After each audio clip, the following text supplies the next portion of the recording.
Halo pemirsa PAL TV, saat ini Mirna berada di kawasan Jalan Merdeka Palembang. Di sini terlihat beberapa kendaraan yang terparkir liar.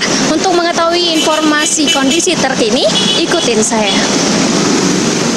Baik pemirsa PAL TV, perlu kalian ketahui, jalan raya merupakan fasilitas umum yang seharusnya dinikmati oleh kalangan masyarakat. Namun banyak kemacetan yang terjadi di beberapa titik kota Palembang yang terjadi akibat pelanggaran lalu lintas di jalan raya. Salah satunya parkir liar.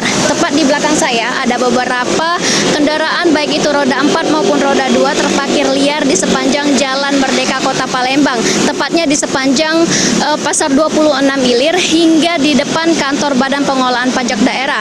Walaupun di sini sudah dipasang beberapa rambu-rambu lalu lintas seperti dilarang parkir atau dilarang berhenti, tidak dihiraukan, melainkan mereka lebih memilih untuk memarkirkan kendaraannya, maksud kami, di badan jalan yang mengganggu aktivitas pengendara lainnya.